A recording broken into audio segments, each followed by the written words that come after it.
اعوذ باللہ من الشیطان الرجیم، بسم اللہ الرحمن الرحیم۔ السلام علیکم ورحمۃ اللہ وبرکاتہ۔ بانی پاکستان قائد اعظم محمد علی جناح کے ڈرائیور کا نام محمد حنیف آزاد تھا، جو درحقیقت فلم انڈسٹری میں کام کیا کرتے تھے۔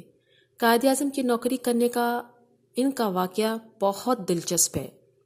حنیف آزاد فلم میں اداکاری کیا کرتے تھے۔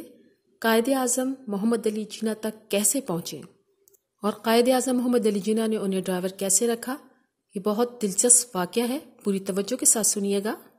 قائد اعظم محمد علی جناح کے ڈرائیور کا نام محمد حنیف آزاد تھا، جو درحقیقت فلم انڈسٹری میں کام کیا کرتے تھے۔ قائد اعظم کی نوکری کرنے کا ان کا واقعہ بڑا دلچسپ ہے۔ بتاتے ہیں کہ میں ممبئی فلم نگری میں 8 آنے روزانہ پر اداکاری کیا کرتا تھا، اور مجھے امید تھی کہ ایک دن میں فلم انڈسٹری کا بہت بڑا سٹار بھی بن جاؤں گا۔ آزاد بہت باتونی تھے اور خوش گفتار بھی تھے۔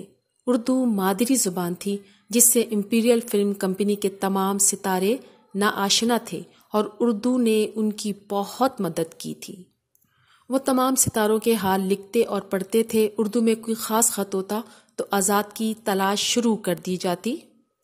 وہ بتاتے ہیں کہ امپیریل فلم کمپنی کے مالک کے ڈرائیور بدن سے میری دوستی ہو گئی، اور دوستی کا حق ادا کرتے ہوئے اس نے مجھے کسی حد تک گاڑی چلانا بھی سکھا دیا۔ قائد اعظم محمد علی جناح سے مجھے اس وقت بہت محبت تھی، اور میں ہر وقت ان کی باتیں کیا کرتا تھا۔ ایک دن فلمی دنیا کے سب سے بڑے ہیرو نے ٹائمز آف انڈیا اخبار میری طرف بڑھاتے ہوئے کہا، لو بھائی، یہ تمہارے جناح صاحب ہیں۔ میں سمجھا شاید جناح صاحب کی کوئی تصویر شائع ہوئی ہے۔ میں نے سارا اخبار دیکھ لیا، لیکن مجھے ان کی کوئی تصویر نہ ملی۔ میں نے پوچھا، کہاں ہے ان کی فوٹو؟ تب انہوں نے کہا، فوٹو نہیں ہے، اشتہار چھپا ہے، انہیں ایک موٹر میکینک کی ضرورت ہے۔ میں نے اشتہار کا مضمون پڑھا اور دل میں فیصلہ کر لیا کہ مجھے گاڑی چلانا تو زیادہ نہیں آتی، بس اسی بہانے سے قائد اعظم کو قریب سے اور ان کا گھر بھی دیکھ لوں گا۔ پھر ایک دن کے بعد قائد اعظم کی رہائش گاہ پہنچ گیا۔ باہر پہرے دار کھڑا تھا، وہاں میرے علاوہ بھی کئی اور امیدوار بھی تھے۔ میں بھی ان میں شامل ہو گیا۔ میرا دل صرف اس خیال سے زور زور سے دھڑک رہا تھا کہ بس اب چند لمحوں میں قائد اعظم کا دیدار ہونے والا ہے۔ قائد اعظم نمودار ہوئے، سب اٹینشن ہو گئے۔ میں ایک طرف سمٹ گیا، ان کے ساتھ فاطمہ جناح اور دوسری طرف مطلوب صاحب تھے۔ جناح صاحب نے اپنی یک چشمی اینک آنکھوں پر جمائی اور تمام امیدواروں کو بڑے غور سے دیکھا۔ جب ان کی آنکھ کا رخ میری طرف ہوا تو میں اور زیادہ سمٹ گیا۔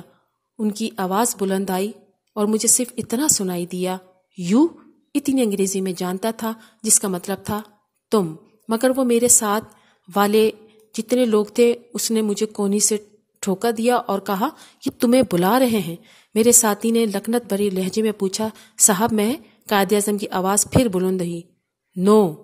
ان کی پتلی مالا جو چشمہ تھا اس کو انگلی سے انہوں نے گھمایا اور میری طرف اشارہ کیا۔ میرا تن بدن کانپ اٹھا اور میں نے کہا، جی جی میں۔ قائد اعظم کے نعرے بلند کرنے والا حلق بالکل سوکھ گیا۔ میں کچھ نہ کہہ سکا، مگر جب انہوں نے اپنا چشمے سے اتارا اور آل رائٹ کہا تو مجھے محسوس ہوا کہ شاید میں نے کچھ کہا تھا جو انہوں نے سن لیا تھا، اور وہ میری کیفیت کو بھانپ گئے تھے، اور مجھے مزید اذیت سے بچانے کے لیے انہوں نے آل رائٹ کہہ دیا تھا۔ پلٹ کر انہوں نے اپنے سیکرٹری مطلوب حسین سید کی طرف دیکھا اور ان سے کچھ کہا۔ مطلوب صاحب نے مجھے پکارا اور کہا، صاحب نے تمہیں کل 10 بجے یہاں بلایا ہے۔ میں یہ سوال نہ کر سکا کہ صاحب نے مجھے کیوں بلایا ہے۔ خیر، الحمدللہ میں سلیکٹ ہو گیا۔ ایک روز میری والدہ کا خط آیا اور انہوں نے کہا کہ مجھے خرچے کے لیے پیسے بھیجو۔ اس سے چند روز پہلے ہی مجھے قائد اعظم نے 200 روپے انعام میں دیے تھے۔ خیر، میں نے انہیں ماں کے خط کے بارے میں بتایا تو پوچھنے لگی کہ وہ 200 روپے کہاں ہوئے۔ جواب دیا، خرچ ہو گئے۔